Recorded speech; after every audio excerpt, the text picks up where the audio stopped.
Всім привіт! Ви слухаєте подкаст «Дура Лекс Сед Лекс. Закон після деокупації». Мене звати Руслан Халапов.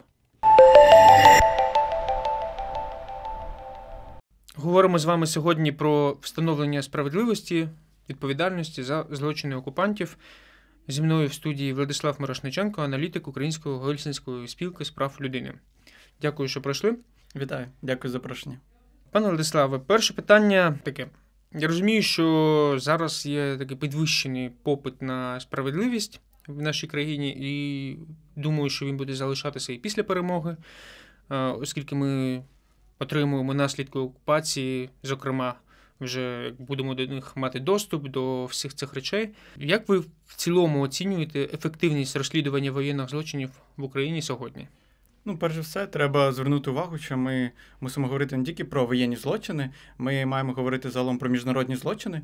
І найчастіше під міжнародними злочинами, під цим терміном мається на увазі 4 види злочинів, визначених Римським статутом Міжнародного кримінального суду. А саме це злочин геноциду, це злочин агресії, це воєнні злочини, власне, і злочини проти людяності. І, власне, воєнні злочини є просто одним із видів цих найгірших, найжахливіших злочинів, які можуть чинятися тільки на цьому світі. Загалом експерти доволі позитивно оцінюють роль національної правоохоронної системи і судової системи щодо забезпечення ефективності розслідування щодо міжнародних злочинів, але є дуже багато, так би мовити, складних питань і ускладнень, тому що, як ви правильно сказали, запити суспільства на справедливість надзвичайно високі, я б навіть сказав, вони дуже завищені.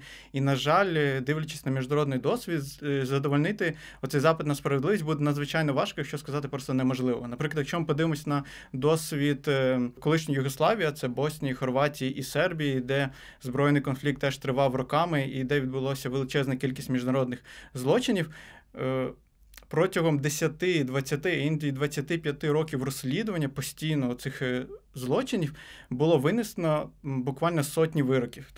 А злочинів, звичайно, було вчинено просто тисячі, а можливо і десятки тисяч. Тобто це просто як показник з тим, чим стикнулася Україна.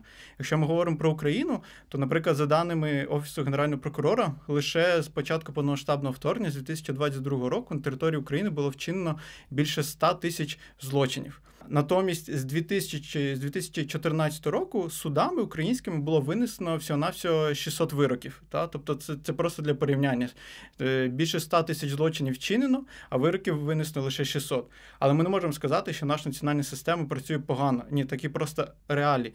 Дуже значна частина території окупована, і проводити розслідування просто неможливо. А по-друге, знову ж таки, суттєві ускладнення, тому що наша система не була створена для того, щоб переварювати таке серйозне навантаження, розслідувати таку величезну кількість злочинів одночасно. До речі, про систему і про Югославію ви сказали, такий дуже, мені здається, доцільний приклад в цьому питанні, як в Україні ж не було і немає такої практики. Ми зараз це проходимо, цей етап як суспільство, як держава, практики засудження, розслідування, власне, воєнних злочинів. Якими є, на вашу думку, найбільші виклики і загрози, як ми можемо з цим боротися? Я б не сказав, що в Україні зовсім немає практики розслідування і засудження таких злочинів. Знову ж таки, збройний конфлікт триває з 2014 року, вже скоро будуть 10-ті роковини початку збройної агресії, тому все ж таки національна система адаптувалася. Величезна кількість кадрів і прокурорів, і поліцейських, так і суддів, вони пройшли навчання з міжнародного гуманітарного права, навчання з міжнародного кримінального права і тому подібне, тому вже зараз вони спроможні розслідувати ці злочини і виносити, відповідно, вироки. Але, знову ж таки, найбільші виклики – це, перш за все, сам масштаб конфлікту і той величезний обсяг роботи, який вони мають виконати. Якщо говорити конкретніше, то, наприклад, у ГСПЛ проводило дослідження декілька місяців тому розслідування міжнародних злочинів в Україні. Так от, в рамках цього дослідження відбулася фокус-група за участі прокурорів, а так само працівників органів досудового розслідування і суддів. І, власне, вони всі заявляли про 3 найбільші перепони для ефективнішого розслідування міжнародних злочинів в Україні. Перш за все, це величезне навантаження на кожну конкретну людину. По-друге, це недостатність знань у сфері міжнародного гуманітарного права, міжнародного кримінального права. І по-третє, це загалом брак ресурсів. А ресурсів як людських, так і фінансових, і так і матеріальних.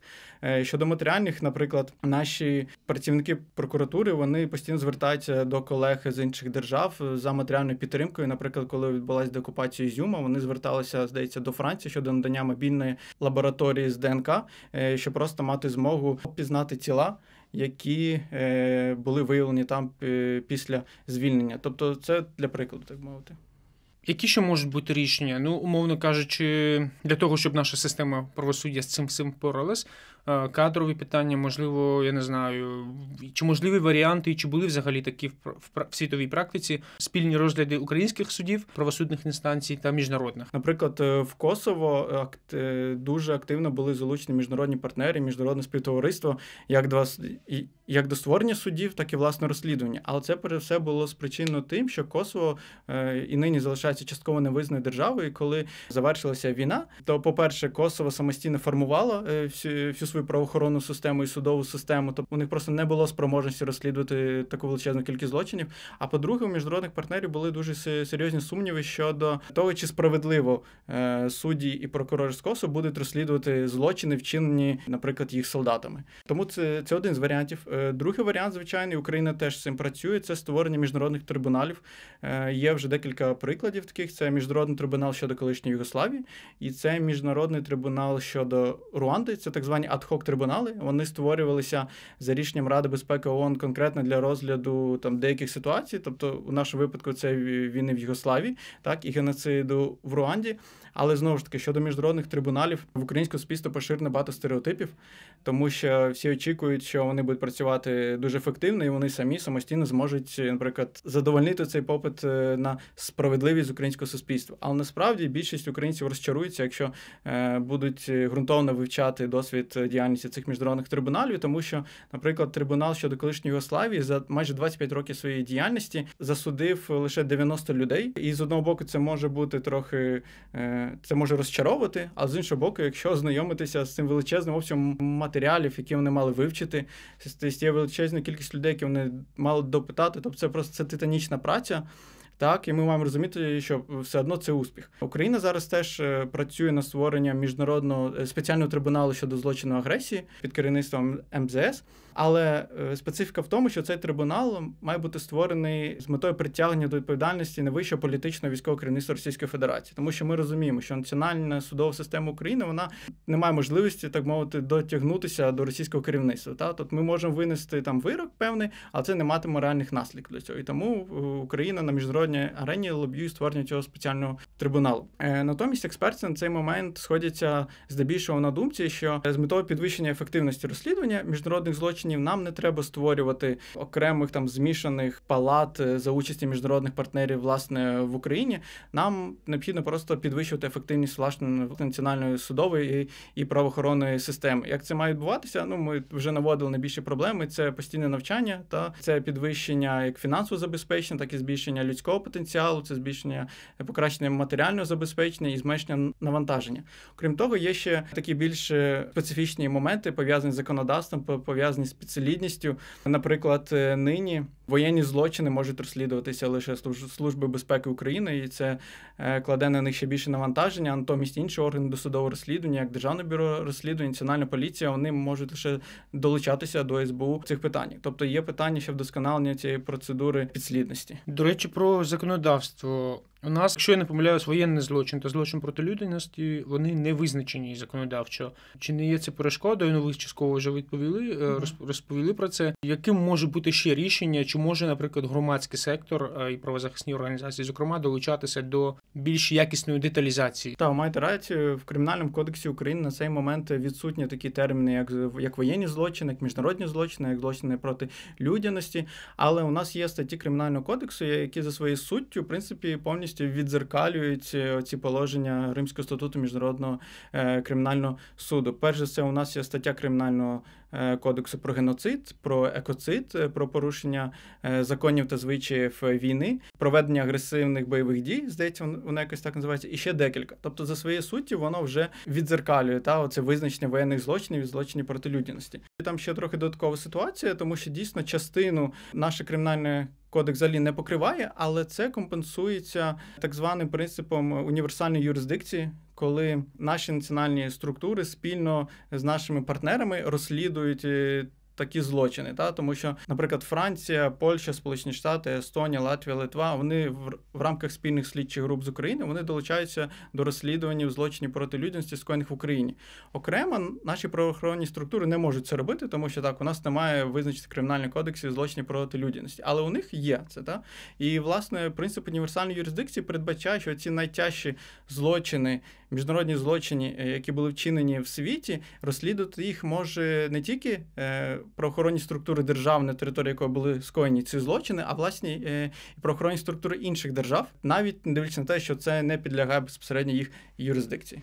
Пане Владиславе, окремо хочу поставити вам питання про відповідальність. Ви в попередній відповіді зауважили про створення трибуналу, над чим працює Україна, для притягнення найвищого військово-політичного керівництва Російської Федерації. Але ми всі розуміємо, що не тільки військово-політичне вище керівництво Росії винне у скоєнні цих злочинів. Ці злочини коїлись і людьми, які набагато нижче, скажімо так, за рангом. І вони коїлись і, на жаль, відбуваються досі на окупованій території. Чи існують механізми позитивні щодо притягнення цих злочинів сьогодні? І я ще хочу зауважити, просто додати до цього питання контекст геноциду в Руанді. Бо, наприклад, якщо я не помиляюсь, там також розглядалась справа Радіо Тисячі холмів, яке безпосередньо і закликало відповідно до цих геноцидальних дій. Чи може бути у нас така сама практика, яка стосуватиметься не тільки військовослужбовців російської армії, зокрема, але й інших колаборантів або окупаційних структур, не військових, але тим не менш, які вчиняли ці злочини або сприяли цьому? Так, звичайно. Тобто за вчинення міжнародних злочинів на території України може бути притягнені не тільки громадяни Російської Федерації і військові, які безпосередньо воювали на боці Російської Федерації, але, на жаль, і громадяни України, які були або колаборантами, або теж брали участь в бойових діях, тому що ми пам'ятаємо, що з 2014 року в війні на Сході, під час російської агресії, дуже багато громадян України, на жаль, брали участь у бойових діях проти власної держави. Тому, звичайно, ці особи так само можуть бути і мають бути притягнені до відповідальності за вчинення міжнародних злочинів. Ми, наприклад, можемо згадати ж самі жахи, які коїлися в ізоляції, тобто це безпосередньо є воєнним злочином, і люди мають бути притягнені до відповідальності. Звичайно, коли ми говоримо про колаборацію, тобто люди, які були стовпами окупаційного режиму, безпосередньо колаборація не є воєнним злочином. Тобто, відповідно до міжнародного права, колаборація взагалі дозволяється, тобто за неї не карають. Але іноді колаборація має своїми наслідками дуже серйозні порушення прав людини. Наприклад, в Криму 2014 року безпосередньо з участі багатьох колаборантів українських було незаконно ув'язнено сотні українських громадян, які надалі стали політичними в'язнями. Або, наприклад, в 2014 році теж дуже багато українських громадян брали участь у діяльності так званої самооборони кримської, які викрадали наших співгромадян, наших активістів і катували їх. Тобто це, звичайно, це теж є воєнні злочини, це міжнародні злочини, і треба притягувати їх до відповідальності. А, на жаль, альтернативи у нас немає, окрім того, що саме українська національна судова система має це все робити, має це все забезпечувати.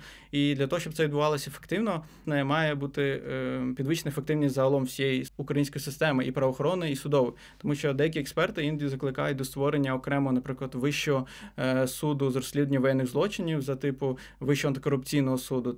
Але, на жаль, більшість людей сходиться на думці до того, що це не буде ефективним, тому що, по-перше, створення такого окремого суду, який буде розглядати справи щодо воєнних злочинів, може затягнутися на роки, і за ці роки, відповідно, ніхто не буде цим займатися. А по-друге, як ми вже казали, сам масштаб тих злочинів, які були вчинені, вчиняються на території України, він настільки величезний, що вимагає залученості абсолютно всієї судової системи і мобілізації всієї судової системи. І тому, власне, постійно всі кажемо, що єдиним варіантом для нас є це підвищення ефективності нашої системи, це розбудова, це навчання для суддів міжнародного гуманітарного права, це запровадження певної спеціалізації, це запровадження алгоритмів, це запровадження методик того, як має проводитись досудове розслідування щодо воєнних злочинів, або вже і судовий розгляд щодо воєнних злочинів. Інших варіантів просто, на жаль, немає.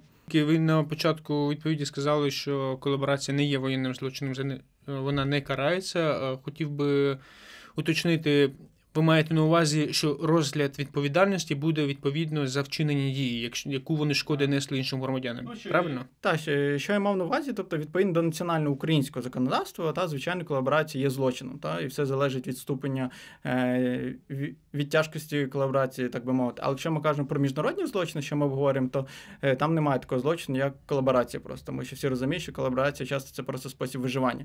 З точки зору українського національного законодавства, за колаборацію буде притягувати до відповідальності, але тут варто, звичайно, брати до уваги ще ступінь тяжкості тих наслідків, які спричинила ця колаборація. Наприклад, якщо колаборація спричинила порушення масштабних прав людини або скоєння воєнних злочинів, звичайно, це не вищий ступінь колаборації. Відповідно, має бути кримінальна відповідальність. Натомість, якщо людина просто жила на окупованих територіях, якщо вона, умовно кажучи, працювала в комунальних структурах або в ДСНС, тобто забезпечувала життєдіяльність населення на окупованих територіях, і її діяльність не спричинила жахливих наслідків для місцевого населення, то, відповідно, відповідальність тут або може взагалі не настати, або може бути буквально мінімальною. І я хочу вас попросити ще навести такий зріз підсумку нашої розмови, повертаючись якраз і до першого питання, наскільки ми готові як держава до повернення до окупованих територій, зокрема Криму, чи є у нас якісь прогалини в законодавстві, які ми маємо закрити, і якщо ми їх маємо закрити, то яким чином, хто це має робити? Так, знаєте, це вже набагато ширше питання, тут дуже багато невідомих. По-перше, ми не знаємо, як саме буде відбуватися деокупація, наприклад, Криму чи Донбасу. Ми не знаємо, коли це буде відбуватися і за яких умов. Ми не знаємо ступінь руйнування, який відбудеться, хто залишиться на цих вже деокупованих територіях. Тому що, наприклад, якщо ми говоримо про Крим, то там наразі перебуває близько 1 мільйона російських громадян, які незаконно туди заїхали. Так? Деякі з них матимуть підстави там залишитися, але більшість має бути звідти, звичайно, видворені. Тобто, як маємо вчиняти в таких випадках? Так само на початку ви зазначали про те, що є величезне питання з документами, які були видані на окупованих територіях з 2014 року. Тому що хочемо ми того чи не хочемо, але за майже 10 років було вчинено на окупованих територіях мільйони правочинів. Це і продаж майна, це і судові рішення, тому що життя там тривало. І ми маємо це рішення або визнати дійсними, або якось їх перевіряти. А як це зробити, якщо цих рішень мільйони? І судова система у нас, ми з вами говоримо про те, що судова система не може до кінця потягнути розслідування воєнних злочинів, так?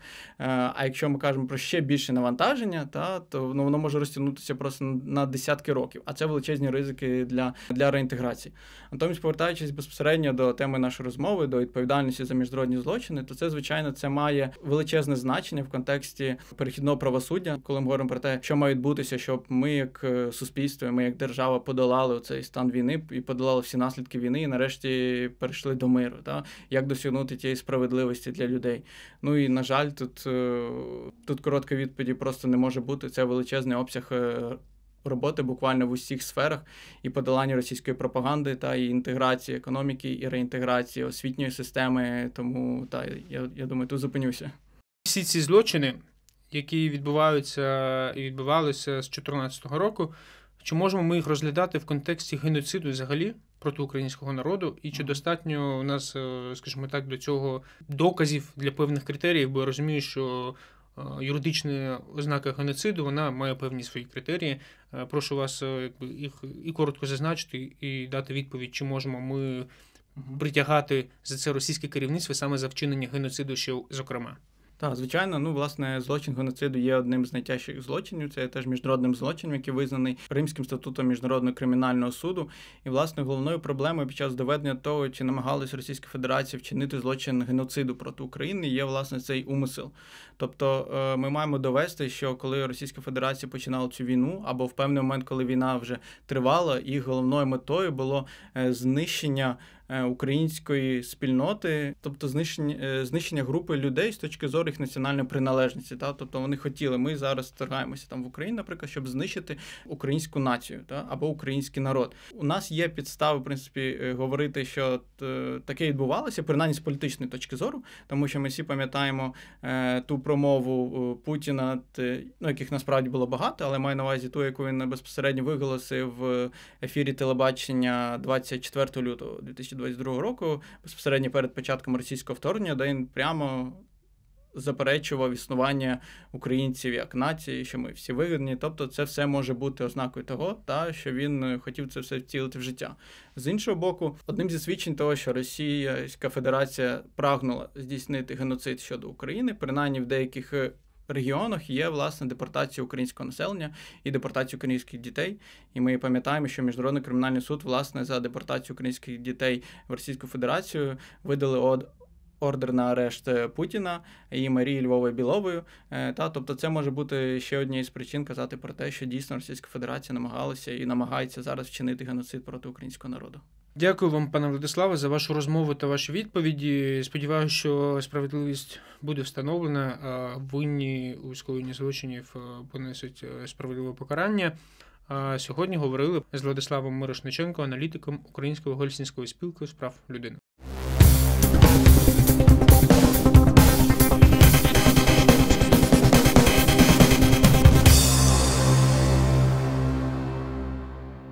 Цей контент створено за фінансової підтримки Європейського Союзу. Вміст публікації є одноосібною відповідальністю ДВ Academy, програми Медіафіт для Сходу і Півдня України та не обов'язково відображає погляди Європейського Союзу.